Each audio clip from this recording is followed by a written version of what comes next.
Ladies and gentlemen, Scorch the Fears, episode 14 with the great Airbnb king, Noah Hoffman. How you feeling, bro? I'm feeling pretty good. Yeah, man. I'm so glad you're on here. Bro, your event last weekend was so sick. It was such a vibe. If you guys don't know, Noah, Munif, and Leo Valentino did an event in San Francisco, which also is lit because there's no almost like whenever is there a real estate event in San Francisco? I feel like there's never an event in San Francisco, to be honest. Never. It's the first one I've been to. Yeah, which was sick. I freaking loved it. So, anyways, man. So I want to start. I don't know how much I talked to you about this podcast. That this podcast, it's not really about real estate, like it is.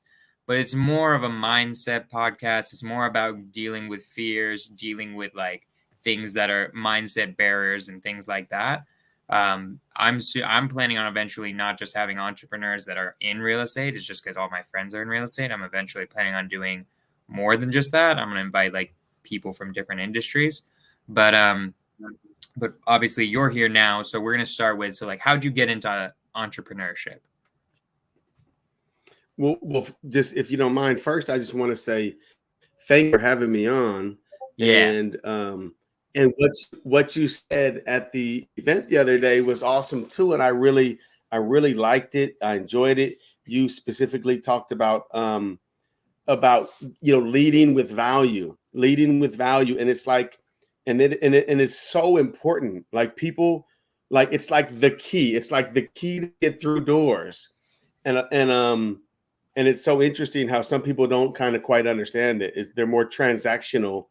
And some people who are really transactional are successful, but it just in a different way. It's just like it's like doing the waltz. There's different types of dances, and like different dances work for different people. But leading with value has been my strategy. So thank you for bringing that up.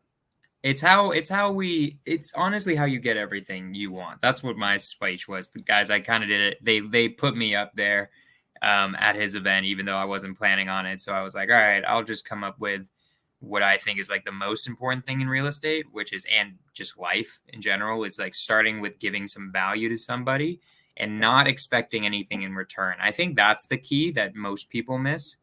Is that people like do like a there's really 3 steps, but the 4th step that people do is they expect that, oh, I did something for them, they now owe me something, which is like the exact wrong attitude. Like you were just saying, that's thinking transactionally. So thank you for your thank you, man. It was a sick event. I had a really good time. Thank you so much. I gotta send everybody out my slideshow. So soon, like that, like I got to do that today. I promised it, so I gotta shoot that out. You got it, bro. So how'd you get into entrepreneurship? So the first thing that I can remember was I think might have been, I don't know, 13 or 14 years old, and I sold newspaper subscriptions on a commission basis. Interesting. Right, so I was going door to door knocking, asking people if they want to subscribe to the Oakland Tribune. Interesting. And like kids from my neighborhood would go pile up in some van, and some strange man would drive us far and give us like some free sample newspapers and some papers to have people fill them out. And the crazy thing, like he would take us to McDonald's, and I think I never got paid. I think maybe I got paid, but like, I mean, you didn't sell a single newspaper? No, I did, but like the guy was like, "Oh, we pay you in 2 weeks," and then like sometimes maybe we didn't get paid, but it was still fun. It was still fun, and that was the first thing I remember. But I've always been an entrepreneur, and I love business in general. I love freedom, and I chase freedom, and I love business, and it's so much deeper than real estate also. So I can tell you so many things I've done as an entrepreneur. Quickly go through them. I'm curious. So you started with newspaper routing. Like what I love hearing the stories of the different businesses people started until they got to, what you do, which is obviously the Airbnbs are your like main thing, but I'm kind of curious. Tell me a little bit about the journey of different businesses you did. So I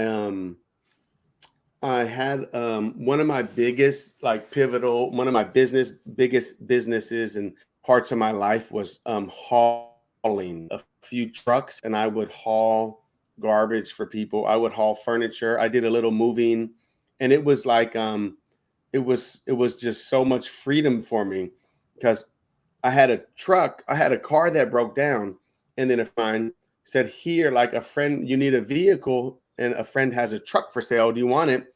I said, it's $500. The price is right. I'll take it. And so I go to buy this truck, and I show up, and it's a stick shift. I'm like, oh darn, I don't know how to drive a stick shift, but I guess I'm gonna learn today. And I got that truck home. I got that truck home eventually. I learned how to drive a stick shift. And another friend made a flyer for me on his computer with his printer, and it said like junk hauling, call this phone number. Probably cell phones were probably fairly new at the time. You know what? I think we had pagers actually. What is this, we had the pagers 90s? way back. Yeah, it was the 90s. Yeah. Okay. Yeah, it must have been late 90s, right? Okay. Early 2000s, even early 2000s. Maybe I had a cell phone. I don't know, but I remember it was pre-iPhone for sure, because I remember when the iPhone came out. But and so I put flyers up on these bulletin boards, and people just started calling me like crazy. Hey, it was like there was like a real estate boom in the 90s in the East Bay.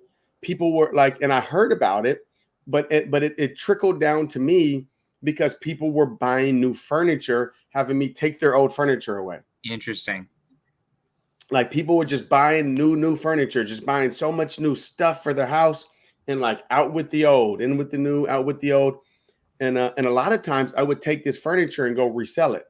Like there was like a furniture consignment shop. I would bring it down there. A guy named Jules, he would let me drop it off. He would sell it. I make half that money. Somebody pay me to take it away, and then the new buyer might pay me to take it to their house. So so that was super fun. And I did that. Crazy thing is I got a job for a real estate broker way back then, and he paid me, drum roll, $7.50 an hour, right, to be an assistant. Was that legal back then? I guess maybe $7.50 back then was a lot more than now. That was minimum. Right? That was probably minimum wage. Right. It might have been just over minimum wage.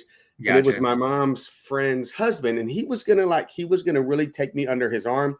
He was really successful, a mortgage broker and a real estate broker, owned his own small shop in North Berkeley. And but it felt like it was taking forever. It's going to take me a year to become an agent. He was having me take his dry cleaning to the shop and run errands for him and do a couple comps. But I was going to community college at Laney at the time, and it felt like forever. And then my junk hauling business took off, and I was making $100 an hour doing that. So I had to quit. I ended up quitting that job for the freedom. And, years later, I'm back in real estate. But so the junk hauling eventually I went to Japan for a few years. I did a study abroad in Japan just because I was disillusioned and like tired of my old life, like my old friends. I just wanted to start fresh, just get out of here. I had a girlfriend, went to Japan for a study abroad for a year. And then I came back, I finished school, went back for 2 years and taught English. And so that was like a break in my life with no real purpose. Like I went out there to study Japanese. Wait a minute, what happened to your junk hauling business? Like why did you So I actually went to Europe for 6 months first. That was another entrepreneurial thing I did, is because I had like some business on my, my number, my pager or whatever. I forgot if it was a pager or a phone, but I let a friend of mine basically use my truck and my phone number, basically rent it from me. I let him pay me, a few $100 a week or whatever it was. Let him make the majority of the money, and I got paid while I'm out of town, and I was so happy with that. I'm making money in my sleep, even though it's not a lot. It was something. I don't remember exactly how much it was, but I was pretty happy with that. Just to be making money off something I created, even though I'm not there. I was gone for 6 months the first time I left, and then the second time I left, I didn't make money. I didn't really structure it in a way where I made money when I was gone. I kind of just abandoned ship.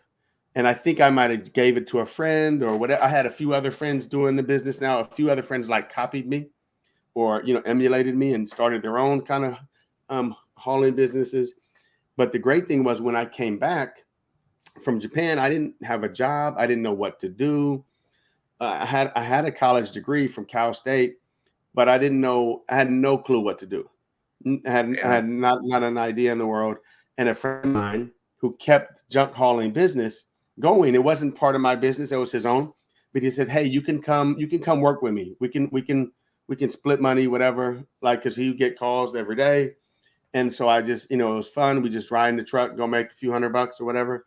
And then he got and one day we were together and we got a call. Someone said, "Hey, do you want to deliver mattresses for us?" And there was a guy who had a mattress business. He says, "Look, we're gonna have mattresses delivered to you. You store them in your garage, and I sell them. I'll send you the address and the customer, and you deliver the mattress, and you're gonna get like $100 or $100-something per delivery in the Bay Area." And then like a few months later, we like learned his business model, and we started our own mattress business, and we were selling a couple $1,000 in mattresses a day, and we did that for a couple of years. Yeah, that was one of my best. This is all Airbnb related too. Like, I mean, Airbnb wasn't a thing yet, but those all like being able to like get mattresses places, being able to junk haul stuff. This seems like all like logistic stuff that must have came in so much helpful for the Airbnbs. 100%. You're right. Because I went to those same places and you got some of those same mattresses, like the moving furniture, all of that. Yeah. Yeah. So, okay, you were hauling mattresses. Was it just you kept hauling mattresses and you had a business there? And then was it more businesses like this, junk hauling mattresses, like things that led up to the Airbnb? No, at one point, so me and my mattress partner, we parted ways. He wanted to go and start a boxing gym, and I wanted to just focus on business. I wanted to grow the mattress business, but it didn't work out. So I just went my own way, and I got a job, and it was the last one that I've gotten. And there's probably a sign you've seen all around the city, which is the Academy of Art University in San Francisco. So I worked for them. Thank God, I could say that was my last job over 10 years ago. And it was international admissions, like an admissions guy, right? It was a sales job, right? We're supposed to sell students on this private education, and they wanted me because I spoke Japanese, right? And I love it. But it didn't really work out. It wasn't a good fit for me. And you're an entrepreneur, bro. You're not meant to be in a job. And the thing was, it wasn't a good fit for you. The crazy thing was like the pay at the time, it was really good. And it went really high. Like if you stayed in that job, it went far over 100,000 a year. And that made me so depressed. I felt like I was like a bird in a cage. And I was like 100,000 a year. I wasn't making that, but it was like, if I stayed, I would. And I was like, I can't in my right mind, like I can't reasonably quit that job because it seems really good. So I have to stay, and I'm trapped. Golden handcuffs. That's what it's called. Yeah. So thank God they let me go. Oh, they fired you? Or let you go? Yeah, they said it wasn't a good fit. Like it wasn't a good fit, and that was so great. So quickly, before we move on from that, I want to ask questions about that, because this is something that I dealt with that I haven't talked about in my podcast yet. A little bit. It was a little bit different. My story is that I had come back. I did the Peace Corps, and then I was lost, similar to your story. I came back. The first job I was offered was an insurance salesman. And I remember just thinking like how my life would go if I took that job. And I'm like, it can't end like this. Like, this is not what it's supposed to be. And I know that you have that same feeling of being like, this doesn't feel right. Even though like I'm making a ton of money, it's not worth it because it's not who I Dude, am, it, who it we was are it. as I entrepreneurs. literally, I really, literally like felt like the cloud of death over me. Like I swear, I was like, I'm serious. I was like, oh my god, like I'm gonna die. You're I'm right. on a path to die because I could never leave here. I'm on a train to the end here. Like I'm stuck. And what made it worse was the hours, 10 a.m. to 7 p.m. And I had a newborn Oof. baby, and that meant I had to Was that your leave first child? my first child, and I had to leave before he woke up in the morning. Or actually, I'm trying to think. I think my daughter was born when I right at that time too. Yeah, hold on. Forgetting which child was born first? What are we No, I forgetting know right now? no, my son. I had two kids. So my second kid was born. I'm trying to think if it was right before or right after that. But anywho, I think both kids were there. And but the bad thing is I had to leave in the morning right before they woke up, and I came back and they were already asleep. So I never saw them awake. That's Right. hard. 10 a.m. I had to leave at 8 a.m. or 8:30, 9, whatever. And I came back and they were already in bed asleep. So I never got to hang out with them except for Mm-hmm. like on my day off or my days off. Mm-hmm. So that was bad. Yeah, that was killing you. So, okay. So you kind of got out, you got lucky and out of it because you got let go because you probably got let go because you weren't happy. I bet that was translating into your job of being like, I don't But want to be also, but like they would have never fired Munif, right? Like, because it was a really salesy job. here. Okay. Oh my God. And that's part of my story today. And that's part of my, my hidden success is squatting up because I'm not as salesy as some of my other counterparts, right? I'm not as good with closing, which Right. I fast forward to now, and it's like, and that's okay. I learned that's okay. So back Right. then that wasn't okay at that job. Right. Which is okay. I mean, you're in a way better place now. So before we jump, let's keep going. So you get fired from that job, then what? Airbnbs? It actually, yes, getting close. So well, my daughter was born in 2010, and I started managing my first Airbnb in 2012. So not Gotcha. quite yet, but not too long after that. I So after that, I started on another entrepreneurial endeavor, which I look back as I had my freedom, but it was some damn hard work, and Yeah. it Was that was Airbnb management? no, it was carpet cleaning. Right. Hmm. You ever see vans driving around the city Yeah, that say like yeah, yeah, something carpet cleaning? yeah. It's like, carpet cleaning, you can make $100 an hour easy if it's your Hmm. own small business. Or you can make multiple hundreds if you're good, right? If you have some sales skills. But so I had my own carpet cleaning business. Me and one of my partners did it together 6 months, and he bailed. He was like, "This is not for me." Hmm. We would like drive in like early morning to late at night, trying to make it work, trying to be together, even though Hmm. really it's not for two business owners to split. Maybe it's one guy and his helper, but two business owners can't split enough. It wasn't enough money, and we weren't good enough at the sales part again. So, but I did that. I tried to like bang my head against that wall for years. It felt like trying to make it work. Like I was making ends meet barely.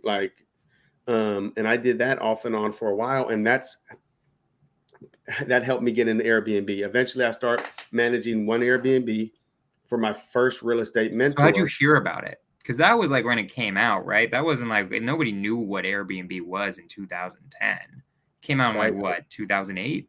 it came out in 2008, and I heard about it in 2010. And it How? was Do you remember how? yes, it was. So my sister's wedding, I had an uncle who flew out and from Philadelphia, and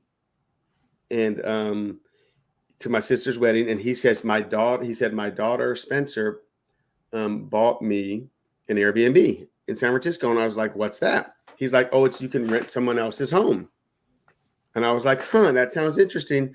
And I started reading about it. I just looked it up online. I don't know why. Like I dove in. I don't know why I was so interested, but maybe the way he presented it.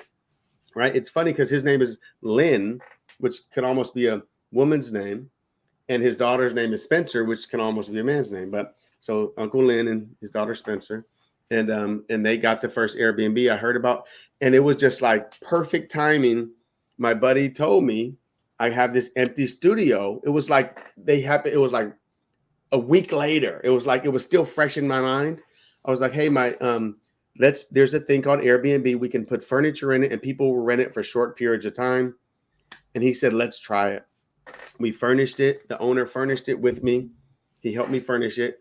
And guests started coming and they just never stopped coming. It was like 7-Eleven. It's like if you open a 7-Eleven in front of your house, like people will just start coming and coming and coming. Right. So still today, like it's the customers are the easy part. You know, the hard part is like making sure the house is ready for them, you know. Explain. Like, what do you mean by that? Well, Airbnb is a marketing machine. It's like, imagine if you could take that room you're in now and just stick it into a Hilton hotel, boom, and monetize it, right? Right. It's like the Airbnb brand is available for everybody to share. It's the sharing economy, and you can share your house under their umbrella, and people will just book it. Like you could literally turn around, take some pictures of that room, put it online right now, and people will come book it tonight and be in that room with you and share your room. That's how they started, you know, in San Francisco with sharing an apartment. It wasn't even private apartment. It was a shared unit. You could have and it works so well that you can have someone literally in that room with you, and they do shared rooms. A lot of cities, it's like 50% are doing bedrooms. Right. 50% are doing whole places. And you can do like whole places, bedrooms, or shared bedroom, which means like you guys share a bedroom. So what's the hardest part about like managing Airbnbs or setting up an Airbnb? Like what do you think, like for somebody who's trying to get into that, what do they got to watch out for? I mean, so it's like it's kind of like if someone said, what's the hard part about walking to the store, right? Like from your apartment. And it's like you just have to have your awareness on, right? You just have to watch where you're going when you step down the road, because it's all of it's easy, right? It's like one step after the next, right? There's no real hard. There's a step here and a step there. Mind the gap.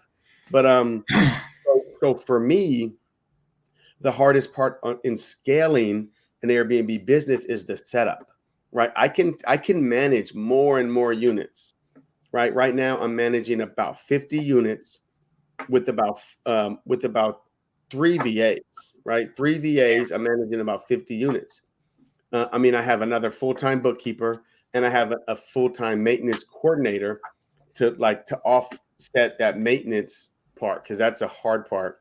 But the bottleneck is setup, right? So a lot of times real estate investors, they get a house that needs repairs, right? That's the biggest bottleneck, is who's going to manage those repairs. So when I'm working with an experienced like flipper or investor, they know what to do. They know how to get their house up into good shape the way they like it. And then the next step is setting up the furniture, right? And so that's the next bottleneck. Like it's not hard, but it's not, you can't really do it remotely, you know? It's simple, but not easy. It's simple, but not easy. I mean, it's like, it can take a week or two with somebody like working every day on the ground, right? So it's not like it's impossible. You know, it's not as hard as like getting your doctorate degree or something, but it takes a couple weeks, right? And it's hard for me to do that at more than a couple places a month, right? So then I had to start having people help me, like Zach. he set up 10 or 12 units without me in the last 8 months. And most recently with Munif, excuse me, we're utilizing Munif's executive assistant Melissa, and her sister Adriana has been amazing, and we're utilizing Matterport 3D walkthroughs. If you're familiar with if you go look at a house on Realtor.com or Zillow, a lot of times they'll have the Matterport. I know a Matterport. I use them for showings for wholesale deals sometimes. Right. Something I really want to talk about. Sorry to interrupt, but I'm going to interrupt you for a second in the sense of I want you to talk a little bit about partnering with people, because you partnered with Munif, and I kind of want to hear from you like how that's changed your business, having a partner in it versus before when you were doing it on your own. Right. So honestly, I partnered with Zach Wolf first, right? Okay. I partnered with Zach Wolf based on his skill set, which was managing properties, working with VAs, working with property owners, working with Airbnb guests. So me and Zach Wolf have a management business where we manage Airbnbs. Me and Munif basically have like an acquisition model. Like we're investing, we're buying properties. Right. And we're borrowing private money to do it. So that is like completely different. And it's like those are separate businesses, but they interact, right? So me and Munif will buy properties, and then me and Zach will manage them, you know? Right. And so, and it's different, but it's amazing. It's like when I first met Munif, it was like a spark, and it's just like a wildfire went off, right? Like it was like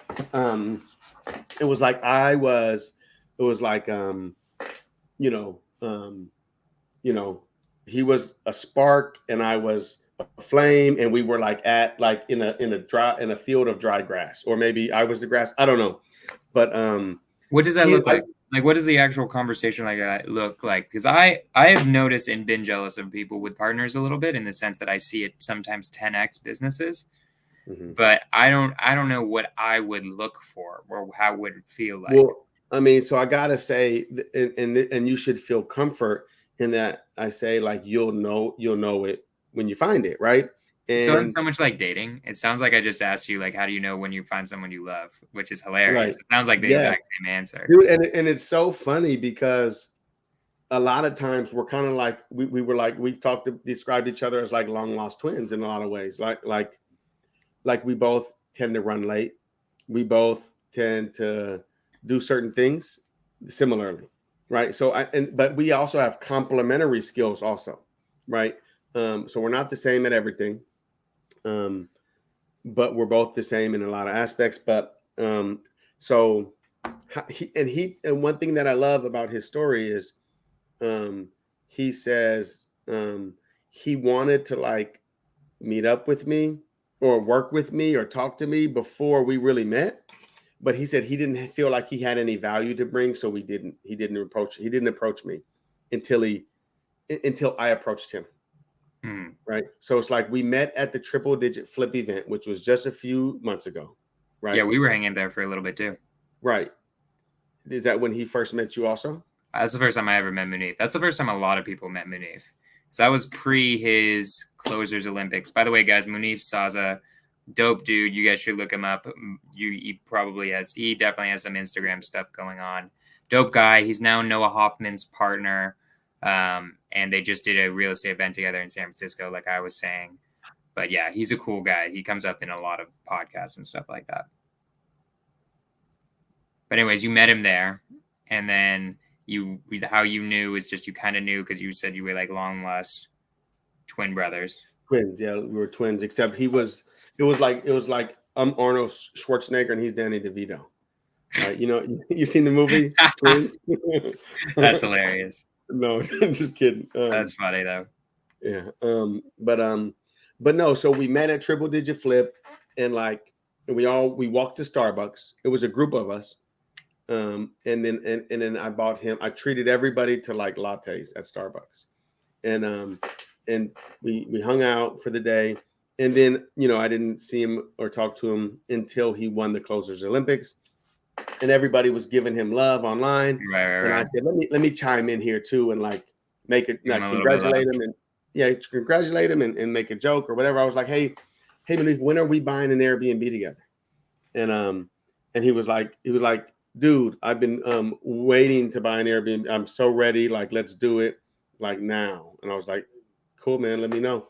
And he's like, I got a deal, and I got some private money lined up.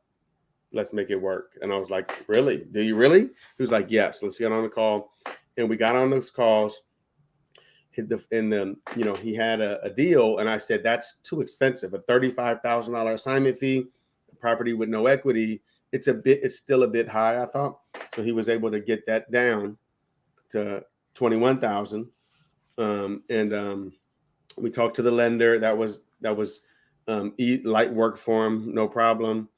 And we borrowed the money. We bought the first house, and then that was like the start. And I thought it was going to be a one-time thing, like a one-off situation. But he kept bringing him. Huh? But he kept bringing him. Well, yeah. So we said, why stop at one? Let's get some more. I was like, okay, cool. And then I said, and so we were like, okay, well, let's get some more deals, and let's raise some more money. And then we were in a post in Facebook, and somebody on my post said, I'd like to be, I might be a lender. Somebody in the group said that. And Manif's like, let's get on a call with her. And Manif, when we got her on the phone, and Manif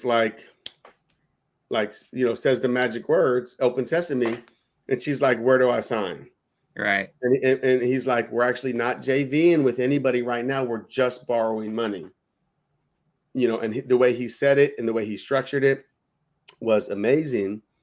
And I was like, this dude's good, because then, another person, we talked to 2, 3, 4, 5 more of my contacts, right? It's not just him bringing the one money. He's talking to my friends, convincing him to lend money, or my connections from social media that I've never met, never actually talked to in person, and he's closing them on the first call. Gotcha. It's been like 5, 6, 7 people now. He helps close people in general. So like, just so I think I get the partnership, but just getting him more. Mm-hmm. So you kind of have some connections that he closes and convinces to lend to you guys. He's also finding the properties and bringing the deals, and then you manage them. And then do you both, I'm just curious, like, do you share? So you share the private money lenders, like, just for only your guys' stuff, or do you guys ever do anything differently, or how does that work? Yes. Yeah. So since we've been working together, we've bought all of our deals together. He might buy a deal without, I might buy a deal without him. No problem. He's still doing some wholesaling. He has his wholesale business. He has his team and his partners that's separate from me. And I've met the guys. They're amazing. His team. So I have my management business, so I have like my team, which is separate. And we have our thing together, and then now we got this new thing with Leo, right? The event stuff. Yeah, and so we did the event, and we're going to be doing more stuff together, me, him, and Leo. And it's kind of like, because we all bring something a little bit different, and it's just fun and exciting, and I'm just having fun, I love it. That's awesome, man. I mean, it's cool to hear about it. I love just seeing everybody like making crazy stuff happen. I can't even imagine what it's like being Payson, just watching all these crazy partnerships and like all this like love and money and crazy things they're doing. And now you guys are doing your own events. Like I'm doing my podcast, and just seeing like things flowing from that entire Sub2 community. It's awesome to see. I really like it. So, okay. The biggest bottleneck right now is setting up the Airbnbs, repairs, and stuff like that. That's like the biggest bottleneck, you said. How do we overcome it? Well, so that's the thing that's the unsexy thing that nobody wants to do, right? Right. Everybody, like you look at our group, like the sub two group or whatever real estate community, and everybody wants to own stuff. Nobody wants to like do the grunt work though, it's so but I have found a few people who are willing to help, right? And it's like they'll get paid and they'll learn and they'll be part of our team and they don't have to do it forever. So we have, and so Manif is he really helped a lot with this too. Because I kind of worked with Zach. I've worked with a couple other guys in other states, like Zach Shelley in Texas and Andre Powell in Atlanta. And I've kind of like hired them and partnered with them locally to help me with a couple properties. But Zach kind of went full time because we had so much work in Phoenix. He kind of was doing everything in Phoenix. And then now he's helping me in other places. Like, so he's right now in Hawaii setting up a unit for Zasha Smith, who you probably know. Right. So, but I've only got one Zach. So Zach can only work on a couple, set up a couple units a month. And we literally, the demand is just incredible. People, there are investors who have dozens or hundreds of doors. It's like that could benefit with doing short-term rental. So it's like, it'll take us forever to like set all those up. So, so another guy from Baltimore, Mike Ferruzzi. When you say set up, I'm just curious. Are we talking about repairs and the furnishing or just the furnishing? So you have your kind of your repair. When you first buy a house, it always needs some kind of repairs unless you bought it, completely flipped, which is rare. So someone has to manage the repairs, and usually that's a different person than manages the setup process. Now we're able to set up a property 95% remotely now, right? So we use the Matterport to measure walls, measure floors. We order everything on Amazon, and we're able to send the stuff to a storage facility that will accept deliveries for us. That was a major breakthrough. And, somebody doesn't have to be there to get someone, yeah, because usually it takes 3 weeks to get all the packages in to set up a whole house. Because it's the bigger beds that take the longest, like the beds and the dining sets and the sofas. And so, and since we do all this stuff in different cities and different states, it's really hard to have someone there to accept these deliveries. So it's been amazing to find these places that will accept them. And we've done that now for 3 units, and we're working on our number 4 right now with this remote ordering and setup. And then we hire someone with a truck to bring it all, assemble the furniture, put it where it goes based on the photos. And then we have a guy to go make sure it's all set up correctly. And maybe that could even take a few days up to a week, just to manage that. It could be done faster if someone like manages tightly with a list, a checklist on the phone with photos. It could be done 100% remote. For sure it could be. But you have to trust somebody who walks through and like notices other problems that are not on the checklist. They have to use their eyes and their senses and look around like what doesn't seem right. And so it's hard to, yeah. But I got you for sure. Yeah. Like so something that I'm curious about as you're talking, because like you're obviously incredibly successful now. You're freaking going. You've got an insanely good, cool team. This was set up between my VA and your VA, right? So I'm curious, when you were starting, or even now, what were like the fears that were holding you back, or the mindset issues? Right. So,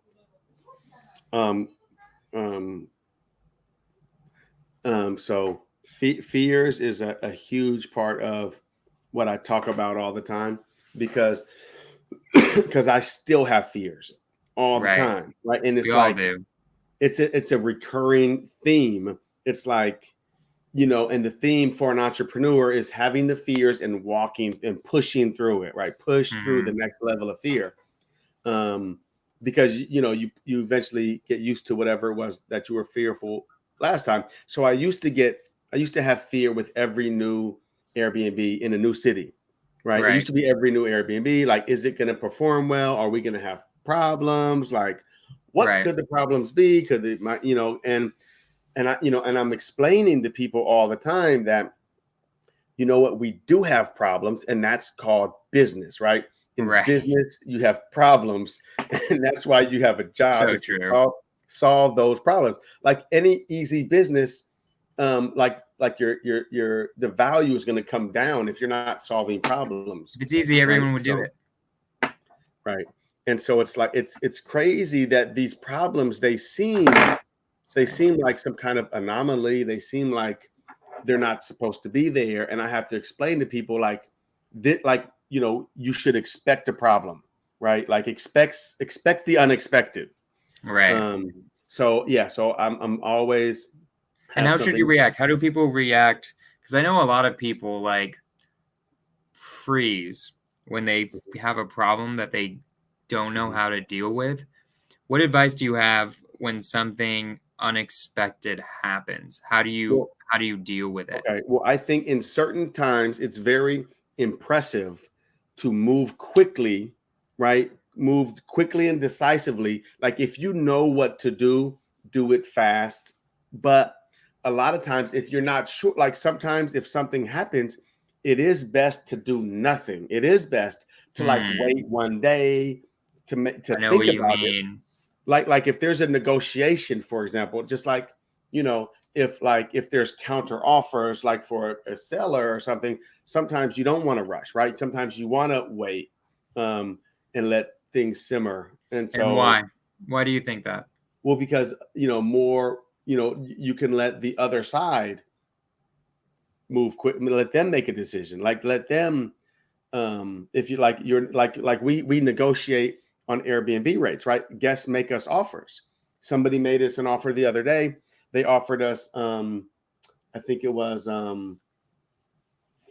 somebody might have said 4,000 or 4,200 a month for a house in Bakersfield. I said not a chance. I said not a chance. I almost got a little bit irritated with my VA. Like, why would you even entertain that? Like, you're supposed to offer, like I tell my VAs, you can, if anyone asks for a discount, give them 5% discount. You don't have to ask me. Just give it to them. Right. I said, what's the normal rate here? 7,500 a month. Why would you even like ask me if that's okay? Of course it's not okay. Like, not even close. Right.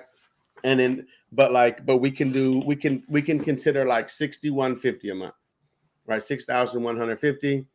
And then he came back with like, I think 5,300. And so it's like, and I said, look, and he was like, but on the Airbnb, it's only 5,300. I said, well, the prices actually fluctuate.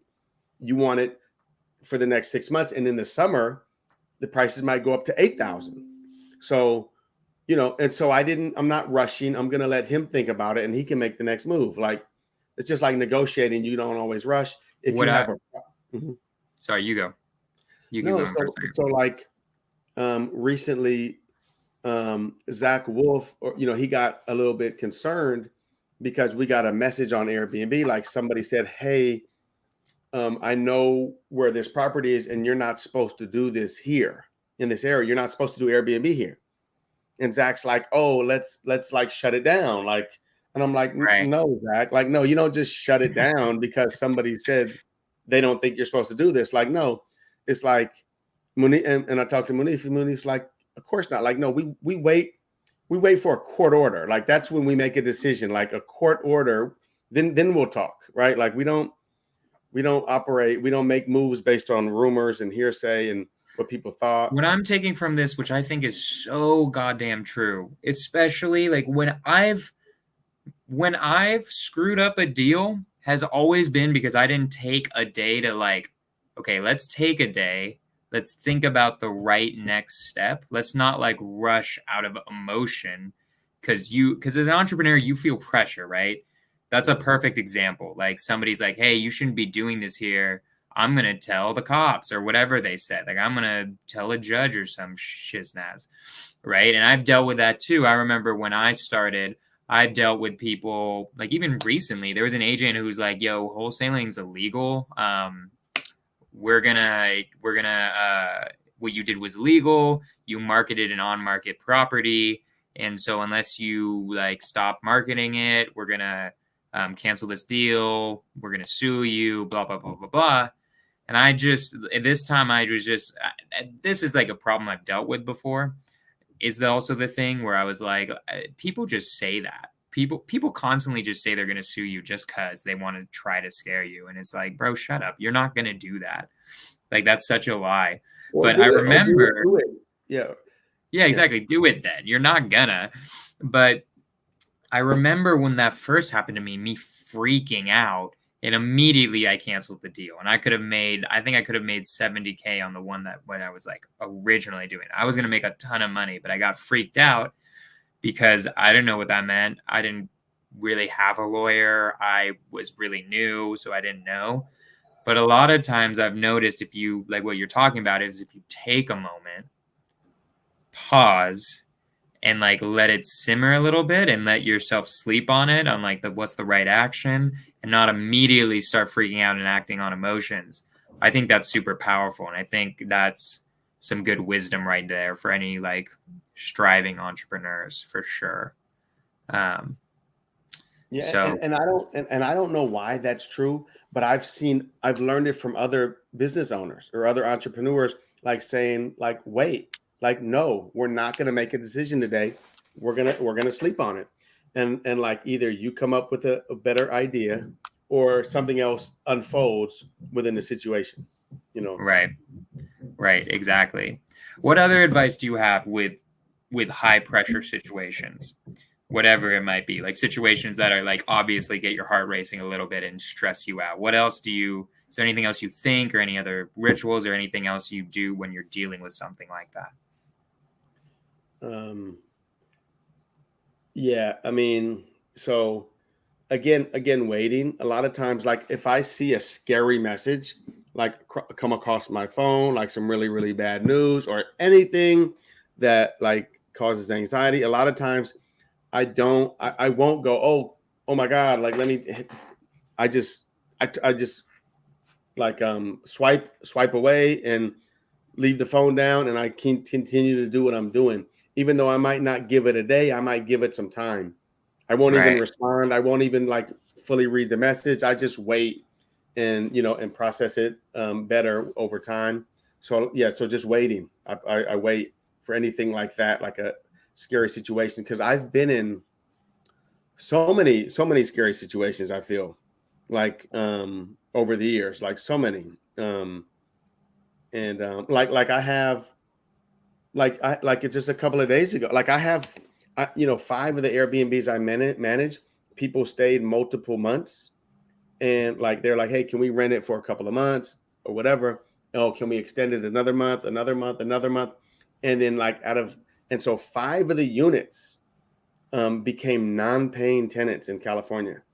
And what does that mean for big? It's still Airbnb. It's like squat. No, but if they stop paying, then they convert into squatters, right? Like really, if even for an Airbnb, right? So right now I have one, and so I have 5 total, right? So a few of them they like I took them off Airbnb platform. Like they came from Airbnb, they paid a few months, and then they said, hey, can I just pay you directly? And I said, okay. Because once they first come, they meet you. Airbnb got their fee. They're good. And now you have your own relationship. You can rent to them directly in the future. You'd be a returning guest, whatever. And then so I did that with some people. They paid on time for a whole year. And then this crazy California COVID rent relief thing just was really catching on. And like people were hearing about it, like, wow, like you can stop paying rent and the government will pay for you. Yeah, but you have to stop paying for it. You gotta cause a little bit of pain to the owner before the government kicks in. And that happened. And like even like the tenants were like, yeah, like they even paid the first year. And then they were like, look, we heard about this COVID rent. Like it turns out we don't have to pay.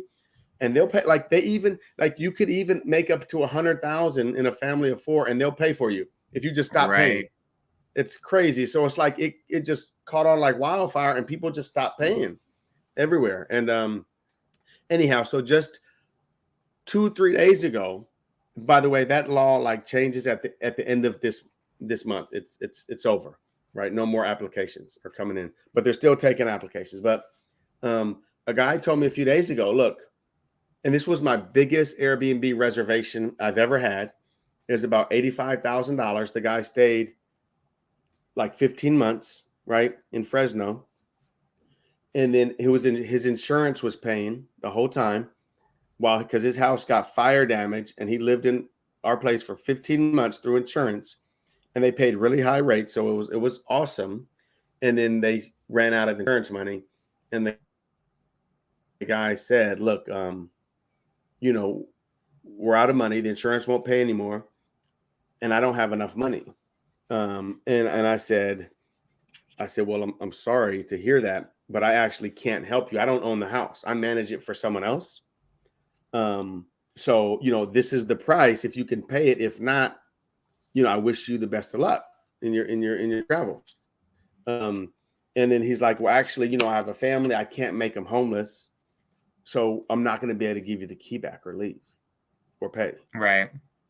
Like I told him, I said, dude, if you were hungry, you wouldn't just, and you didn't have money, you wouldn't just go into a restaurant and take their food. That's a crime. Right. You can't just take our home and stop paying. Right. So we served, we hired a process server, and they served him a 3-day notice. I said, and I explained to him, like, an eviction on your credit report's not going to make things better, Right. He's like, okay, well, I guess we're going to have to, since you're serious, we're going to have to call family. Only thing is we have these pets. We have to figure out a place to put the pets and all this and that. It's like all this over some pets, but anyhow. Right. The point is that the stressful situation is you give it a little bit of time, and then you deal with it. Deal with it. Yeah. Sorry. No, you go.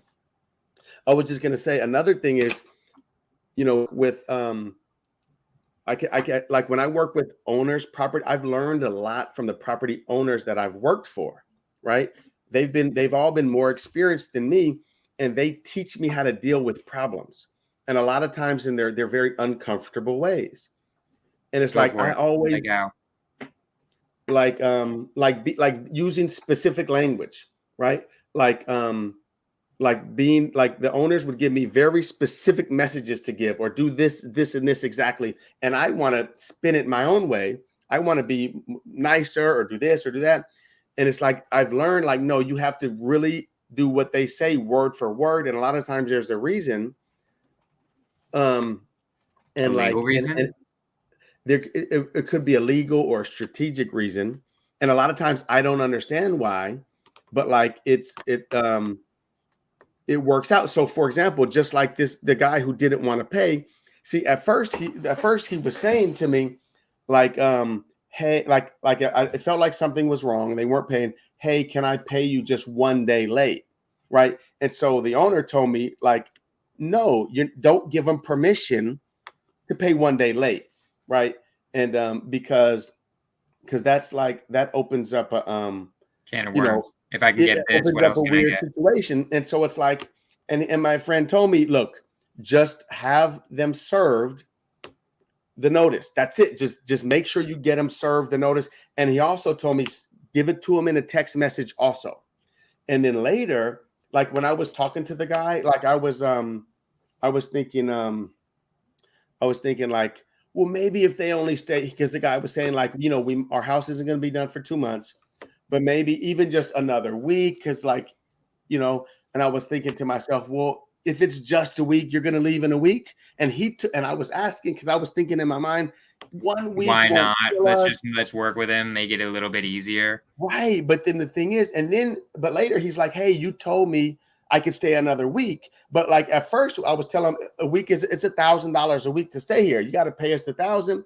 You have to pay us up front. He was like, well, can I pay you half now and half at the end of the week? I was like, no, you can't do that. And but anyhow, but then when I was thinking like I almost gave him permission to just stay 1 week for free and go. But my friend was like, no. And because then later he wanted me to give it to him in writing. You told me I could stay a week. Can you text it to me in writing? And it's like, but the owner had already told me, give him the actual in writing, the 3-day notice before we start eviction proceedings. Like, that's it. Let him know we mean business. Get and it. then he's gonna have to, he's gonna have to board his dog or whatever it is and move else. And so, but like the new people I've worked with, like Zach, a less experienced person, also doesn't want to do the uncomfortable thing sometimes. It's hard. And so it's like, but I've learned a lot from the owners basically. And I've learned that you have to. It is hard doing that. I have trouble with that. I have trouble when like somebody's acting whack at like a wholesale show or like a buyer's doing it. Like I used to, sometimes buyers are like, "Hey, I'm gonna get in the EMD in a day. Don't worry about it. Like, be cool." Stuff like that. I'm like, all right, I guess I'll be cool, whatever. Like, I just really want this to close, and I get it. Things happen, and then it's like 3 days and nothing's happening, and I'm like, God dang it! Like now I'm screwed, right? So I think that's a really good, important business lesson, is where like you gotta like stick to your guns. You gotta stick to your rules. There's a reason why you created these rules, or why you should have these rules, is because it prevents nonsense from happening. It prevents BS. It makes your life way easier. I definitely understand exactly what you're saying. So one of my questions I love asking is, if you in your current state could go back to young Noah at the very beginning of your entrepreneurial adventure, the junk hauling business, let's say, what would you tell him now? Like what would you tell him now that he should do differently, or any advice you'd give? Man, I mean, that's really hard, honestly, because and I think it comes back down to like, do you want to improve what you're bad at or improve what you're good at? And I think everybody, the jury says, you should focus on what you're good at, right? Yeah, 100%. Improve what you're good at and find somebody else to do what you're bad at. Right. And so for me, like, what was that? It's like, I mean, I guess like one easy thing could have been like, stick with real estate, but like I might have been an agent. Like, I don't like, maybe that might not, like, can I tell myself like learn how to flip houses, learn how to wholesale? I don't know. I honestly don't know exactly. Like, how about at the beginning of your real estate journey then? Well, I mean, the thing is, it's like I had been hearing about creative finance, on YouTube for a few years, and had like I went to a seminar, like, and it was awesome, but I still didn't know how to like execute on it. No, didn't know how to execute, and that was a couple years earlier. But So would the thing be like learn more about creative financing? For sure, but I could be more specific. It just depends on like, how about I'm thinking more like mindset stuff. So like, for instance, like I'll give an example for me. For me, what I wish I had told myself when I was starting was like, everything's going to be okay. Calm the hell down. Like, it's going to work out. It's going to work out, but you're freaking out right now because you've never dealt with X, Y, and Z situation. But like, I wish I had told myself, and I've been developing this skill, is that there are very few things that are terminal, I think, for a business. And being able to understand something that's terminal, that's going to kill the entire business, for something understanding like it's a problem, but it's a solvable problem, and not freaking the hell out every time something happened. That's what I would tell myself. So I'm thinking more something on the lines of that, of like some fear you might have been dealing with, anxiety, or like maybe a mindset barrier, something like that. Yeah. Okay. So for me, I think I should have always asked for more, expect more. Like I should have, I think I've undervalued myself in a lot of partnerships and relationships for decades. Like I could have, and it's like, and maybe that kind of comes down to the sales thing too. Like, it's been hard for me to ask for a lot of money. It's been hard for me to say I need like, money I want for this more. project. And it's just that easy. You can say, like you could say, I want more, I want X dollars, and like someone will give it to you. Like, right. And I'm not talking about selling a product, but I'm saying like the value of No, I yourself. got you. Yeah. I Yeah. got you. Tell me what's Yeah. making you think of that. Like, is there a story or a situation that you think resembles that? Um, well, yeah. Well, so just now today, my new executive assistant is such a boss. She's so amazing, and she just she wants me to charge people for consultations because people hit me up every day with a few questions, and it's like I have to decide, like, and I'm training her how to help me weed through them, like what's a deal, what's a favor, what's a question, like what's an opportunity, what's this, what's that, because I'm selling different things. I'm selling, like, I can manage your Airbnb for you, but if you can't set it up, and it's like, I need a deposit. Now I need a deposit before we even talk. Like, if we're going to talk more than 30 minutes, I need a deposit, right? Damn. Because Like, what people do you will. mean? So, like, if I wanna talk to you, wait, I'm curious about this because this is funny to me. So Well, you let's say you said, "Hey, no, I have this amazing property. Can you manage it for me on Airbnb?" And I say, "Sure, Jonah. Let's go." Like, okay, do you need me to set it up for you or just manage it? Because some people, they're like, "Oh no, I'll set it up, with my style." Okay, we just manage it once it's set up. So it's like I need two deposits. I need just a small deposit. Like, if I'm going to manage your property, I just need a $500 deposit, a ten and I'm thousand like, dollar deposit. No, I'm playing. yeah. Yeah, $10,000 deposit. No, like a couple thousand, whatever. But Just to show but you're if I'm serious. I get it. yeah, just because, like, and I finally did that to someone just recently for the first time, and they asked for the deposit back, which is, at least they gave a deposit to begin with. But next time, I'm like making it clear it's non-refundable, like, Mm, because a lot of people, they'll talk with me off and on for hours and then change their mind, and that's cool, but like, super next time annoying. I'll just keep I need a deposit, and also for consultation. So it's like, but I think the biggest value in these opportunities I get are buying deals, right? Buying and selling deals. That's the biggest value. So I babies out with the bathwater. So anybody, or also the people who've reached out to me, like maybe 5 of them now have lent us 100,000 or more each, right? So it's like I need to, like, really figure out who these people are. Like, who are the people that are reaching out to me, right? Like, how can I help them best? How can we help each other, right?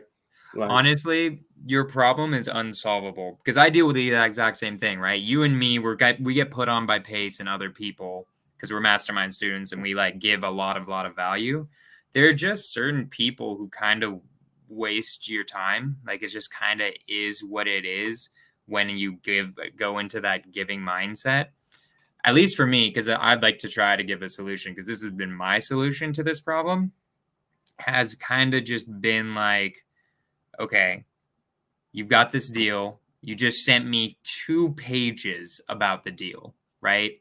I'll honestly text them and be like, okay, give me a list of, so you got a deal, right?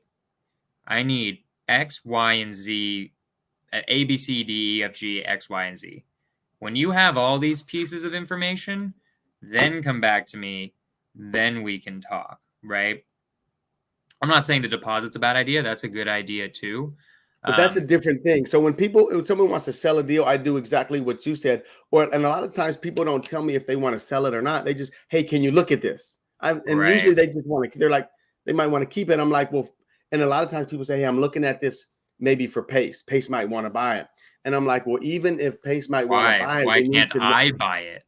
or Like, or even if it's like, even if Pace is going to buy it, I still need to know the purchase price, the down right, payment, like, so I can analyze it properly for Pace. Even I need to know these things. I'm not just gonna spin my wheels and then it right, turns out it was too much anyway, right, And so I right. do that with those people. And so it's like the people who want me to specifically to hire me to manage their Airbnb, that's the people I want the deposit. If they just want Gotcha. me to help them do their own thing, that'll be like the consultation fee. I mean, I'll help everybody, especially in sub two, help them for free as much as I can, but there's a limit on my You time. got time. You got to do you have to Right. do stuff. I get that for sure. I've created a bunch of videos too, and I just send people, like, I have like a few Send them a hours video. video. Huh? Or Yeah. why not? Yeah. It's like the video answers your question. I've got stuff to do. I totally get that, man. That's a good point. I definitely I don't think it's a bad idea, especially since like you can get just such into the weeds with that. So I 100% feel it. So what's the big goal? What are you excited about? What are you trying to achieve? So me and Munif wanted to buy 30 properties, then we changed it to 100, right? So now, so those are Airbnbs, and also so now Leo Valentino, he's jumping on board with us, and we're going to be teaching a lot of people how to buy properties off market through creative finance with other people's private money to turn into Airbnbs. We're gonna be teaching people this together. It's the three of us have a program launching, I think, around March 26th. So that'll be fun. And so what it is because Leo doesn't own real estate or any Airbnb. So we're going to be teaching him. Manif will be doing the wholesaler and private money part. I'll be doing the Airbnb side, and we're going to be coaching him. Like, we're going to do like a Zoom every week, show him, and other people are going to follow along, and it's going to be fun. But so I have no idea where we're going to end up on that one, right? So, but so I That's the goal. Well,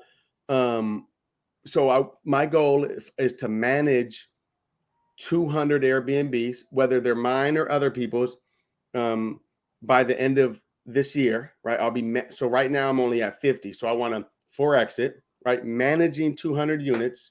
So the only way for me to get there is there's going to have to be some multifamily involved, right? Right. Like I need like a 50 unit building that I can just convert over. And there are those opportunities out there. So right. it's kind of a stretch goal, right? It's not a easy goal, but I have my management goals. I have my portfolio goals. So my portfolio goals is to own 25% of those 200 units myself, nice. Or in some kind of a partnership. And then also it's to get to, we'll say, $1 million in coaching, right? And that might be nice. The three of us together. I love that. I love those goals. I'm helping you out with the Airbnbs. I've got, you don't know this, but one of my goals is to own at least one Airbnb with you this year. I want to be like one of them, because right now, I mean, it's really hard to get creative deals through agents, but every once in a while, just from me being known in the sub 2, it kind of falls out of the sky, like different creative opportunities.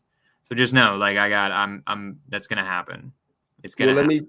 Well, thank you, and I'm so excited about it. Where do you want it to be? Where are you marketing, or where do you? So I don't mark. I'm direct to agent, right? So I'm mainly agents. It's gonna be in random places, because my method is the Lonza method. And Lonza method's kind of random where it is. Like, remember, I sent you that one in Georgia that the guy said that he'd do, and then he started negotiating more with me. So I'm like, God damn it! All right, these aren't gonna. You're now going in different directions with it, but it depends. I kind of get them everywhere. I'm planning on, I kind of know where you're already doing stuff. I think like Atlanta, you're doing Atlanta, Phoenix, here in the Bay Area.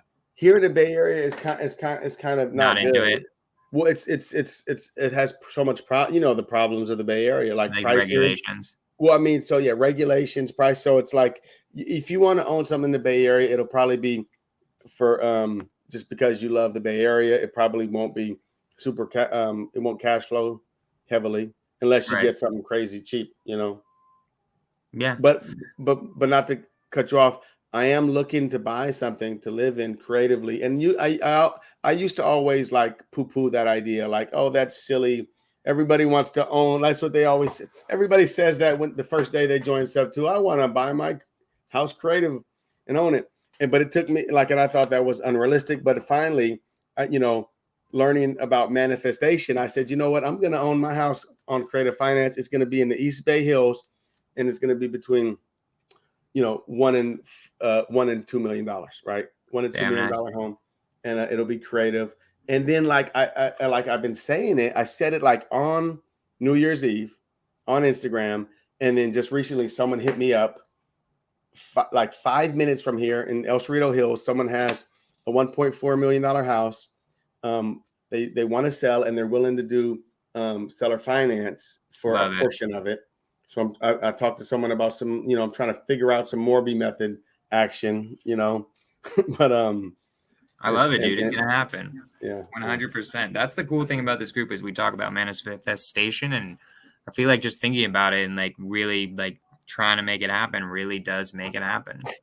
Yeah. Like, I love it. I love seeing your journey, bro. It's so fun. I mean, since like we got pizza at Joya's that one day, I'm sorry about that because I wasn't there that long. What was happening was that like I had really planned that badly.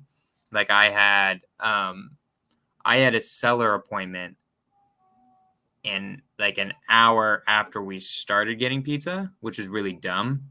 So like I realized like shiznaz, like I should have. And it was like a 40-minute drive.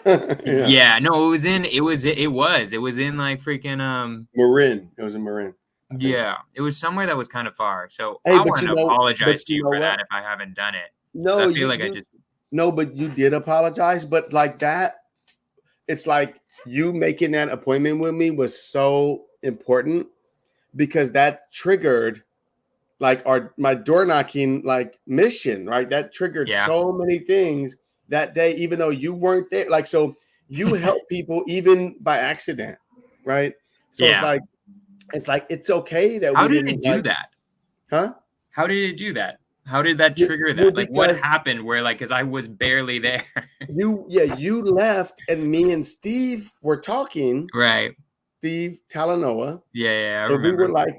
And I had got frustrated with my virtual wholesaling, and I wanted to do something locally. I wanted to be able to see it and touch it and talk about and talk to owners in face to face. And Steve also felt the same way. We're like, let's door knock. And so that next Saturday we started door knocking, and then I ended up door knocking with Naomi and Jade and all those other people, Jose Barbosa, and we kind of formed this company, like made websites and NDA and agreement, and then I started like recruiting people to door knock all throughout California. I recruited about, like, it wasn't just sub 2. I started recruiting like from the free group, but I would make these live videos, and every single time someone, at least 1 or 2 people, would reach out to me and say, I want to start like next week. And then we had people in SoCal door knocking that we never met in person. And I would just put them on a 3-way chat with Naomi and Jade, and they and say, hey, let's, like, this guy wants to join. Let's get him linked in. They would send them the NDA and our agreement, and they would give them a Zoom link for next. And we would do these Zoom trainings. And finally, the first guy who actually like got a door knocking deal that we closed was Ulysses, who was at the event the other day. I'm sure you met him, and it was in Modesto. Yeah. Nice. Yeah. Awesome. Are you still doing that? Are you still having a door knocking team? No, I'm not. So decided to focus more on other things. I mean, Munif was the acquisitions. Say what? Munif's in charge of acquisitions now, so it makes sense. Like you got to focus on the Airbnbs. Right. So I quit that. Maybe it feels like 6 months ago. I don't know if you're familiar with Tom Kroll. Tom Kroll. He sounds so familiar. So Tom Kroll is connected to TTP, and Brent Daniels is through Wholesaling Inc. And the name sounds super familiar. He owned Wholesaling Inc. with Cody Hoffman, and there was a podcast. You should listen to it from episode 1. Wholesaling Inc. It goes back years. Tom Kroll was on Bigger Pockets 5 years ago, and he describes wholesaling in such simple terms. He always smiles, and he always stands up when he's, meets, goes on an interview or something. And he's such a happy guy. And I met him, and we managed one of his properties in Florida, and he suggested, that I pick one thing and try to do it really well. And that's when I decided I'm going to stop trying to wholesale, and I'm just going to focus on my Airbnb management business. Which I think is better. I think that's way smarter. Well, the thing is, I made a couple of amazing wholesale deals or hotel deals. and closed, and like me and Ty split a whole bunch of money, and that changed my life. And I was like, damn, Airbnb, I want to wholesale. Right. I remember I was sitting It here is and pretty fun. huh? Wholesaling is nice. Yeah, I was like, Airbnb can't bring you Quick this money. kind of money, Yeah. It's like, I was like, and that changed my life. Like, and I was like, that's when I started delegating. That's when I started building a team. And it's been a year now that I started building an Airbnb team, but I decided I'm not going to throw the baby out with the bathwater. I'm not going to quit Airbnb. That would be stupid. Let me like learn how to build a team. So instead of spending 100% or 80% of my time, I can reduce it to 40 or 20% of my time, or 10%. And then I want to get back into the amazing business of wholesaling, right? Because you got to, just like any wholesaler knows, you have to have passive and active income, right? You have to have both eventually. So the Airbnb it's kind of like hybrid, but it's still not lump sums like wholesaling or like selling real estate, Yeah, but that's more wealth building. I mean, like I'm on the opposite side in the sense that I'm mainly wholesaling. I'm doing some flips and I own one rental. But like my thing is I'm like you on the opposite side. Like I'm now starting to make it where it's like, all right, I'm ready to automate the wholesaling. Let's use some of this freaking money on some flips and buy and holds and stuff like that. It's why like I love agents, but they're really good for flips and cash. They're kind of hard for creative, or at least I haven't been able to get it well because there's a barrier there. So my opinion about your buy and hold real estate stuff is like you should buy if you want to own real estate for passive income, you should just buy it at full price. Like you can pick any house for sale in America. It's listed for sale because you base it on the numbers that you're going to cash flow, and you if you get like a deep discount, then you should just flip it. You should sell it and make the cash. And so therefore you don't need any special deal to buy a home. You just use leverage. Get a low down payment. If it's creative, it can be, hopefully you can find 5 or 10% down, including everything in your entry fees. And, and that'll be great. But even 20% down, like if you buy a property that needs work, like a flip, you could, flip it and keep it. You could flip it, refinance, and keep it. Right. Yeah. Like, No, I agree. I mean, to an extent, it's really hard to make the numbers work with just MLS properties, to be honest. Like if you really, because I do like Pace's method of the fact that like I could lend my money to you guys at like, I could find someone who would take my money for 10% pretty damn easily. And I know that, and I want to take that into account that like, okay, yes, I could buy this real estate, or I could be making 10% on my money easily. So I want a deal, basically, is what I'm saying. You want to do what? I want to have a deal. I want it to be a good deal, basically, is what I'm trying to say. Like, I don't think I could get it off just any house on the MLS. No, so my first 3 properties I bought with traditional loans, and they would have broke even as a rental. When? Right? Was that when was that? That was in 2017, 2018, 2019, all right. 2020. Like they would have broke even as a rental. Now, so some special magic tricks are in certain parts of California, build an ADU. You will cash flow. You can literally take a detached garage. You can, like the new law in California, it's like the new California gold rush. You can build a back unit. Every city has a little bit different rules, but they all have to abide by California state, like Senate bill, whatever it is. There's a newest one just from January 2022, which makes it easier and cheaper to build accessory dwelling units in California. There's like opportunities right under your nose. You can buy a property for full price, spend 50 grand to build an amazing back unit, and you're going to cash flow like crazy. On Airbnb or even regular rent, you'll still make money. So now, like I heard Fresno has some new laws coming out. Like I haven't heard about it in person. So if it's true, like don't go to Fresno, go to the city right next to Fresno. That it's a few more years before their laws change. So just like there are so many cities right here in California that you can build those ADUs and you will cash flow. So You just got to get your, figure out how you're going to finance it, fund it, whatever. Potentially. I'll take it into consideration. So, all right. Technically, it's supposed to go an hour, but I like you so much that we're going to go over time. So, do you have any morning ritual? Anything like that? No, I just take my kids to school. That's a morning ritual. I think that's a good ritual. It is. You get Yeah, to hang out with your kids and stuff. Huh? Yeah. Hey, You get to yeah. hang out with your kids. Waking my kids up. When I was out of town, I've been out of town a lot this last year. I mean, I've been seeing it. I would like call my kid because my wife's at work a lot in the morning. I would call my kids, Nice. like wake them up and send them an Uber to take them to school. Right. And that was like so crazy for me. But like my son is big enough. He's like as big as me now. And so I was like, okay, like I think they're okay taking an Uber. And then like eventually I got my son like the Uber app. And so now he can like call him himself. But anyhow, but I love spending time with them, my kids. I love driving to school. That's like a bond, some bonding time. I love that. I drop my son off for band, and then my daughter has another hour to chill with me. We go get some Noah's bagels or something. Hilarious. But all right. So what do you read any books that you really would recommend for people? Any entrepreneurial books? I have so many books, so many audiobooks. I don't actually read many books, but let me show you one book I have right here. Here's a book. Go.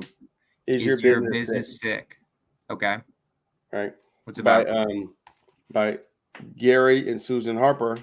And they help people with their businesses. Like, and you might actually benefit from working with them, Jonah. They primarily deal with wholesalers, flippers, real estate investors, and they have like an event every year in Utah. I went, and they help people like find your partner. They help people find your partner. Interesting. And like your integrator, Pretty right? cool. Or they're totally awesome. And like you can look up Gary Harper on Steve Trang. He interviewed him about 9 months ago. I would look him up for sure. Yeah. That'd be pretty cool. So that's a book that I have. Is that different? Is that different than are they different than the people who wrote Rocket Fuel? Probably, because I know they talk a lot about it. Right. Yeah, they're very similar. So it's like these guys will implement that stuff in your business, like, that kind of stuff. I'd be interested. I'd be interested for sure. I mean, I can do integrator stuff. I'm just not as good at it. Right. Like it's not my strong suit. My strong suit is salesy type of stuff for sure. Yeah. I'll look that book up for sure. All right, bro. What are you selling? What are you promoting? How do the people reach you? What are we doing? What do we want the people to know about you? How do they get in contact? What event should they sign up for? How do they send you deals? Okay, that's the most exciting. Send me houses for sale. Right? Send me houses for sale. Send me a house that's 4 bedrooms, at least 2 baths or more in the Berkeley or Oakland Hills. And I want to live in it with my family. And it can be all cash if it needs a lot of work, or it can be creative, or send me deals anywhere in the country. And if it's creative primarily, or if it's fix and flip, we're doing those too. Any major metro within 30 minutes of any major city. Like right now I'm managing properties in about 10 states. So not much in the Rust Belt, but hey, I'm open and looking at anything. So how do they reach you? How do they do this? What's the process? Instagram is Noah Hoffman Airbnb.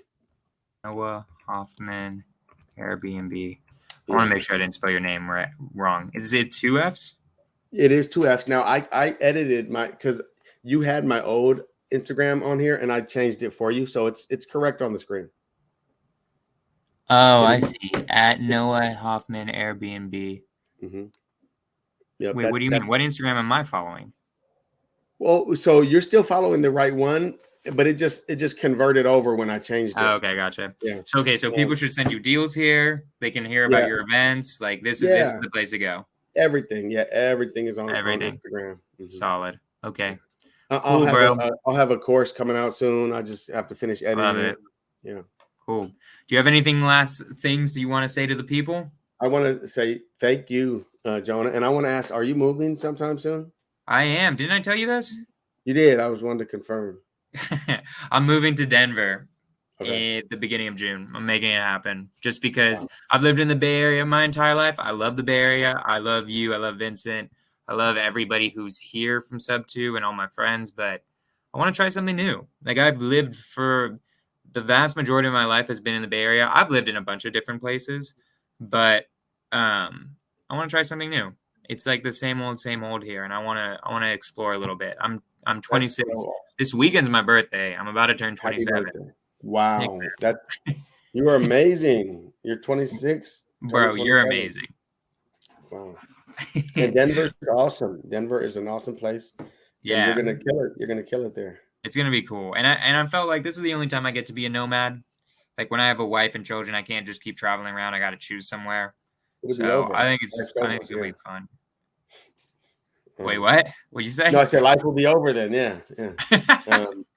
It's over. No. You might as well be dead. Nah, that's gonna be a good time.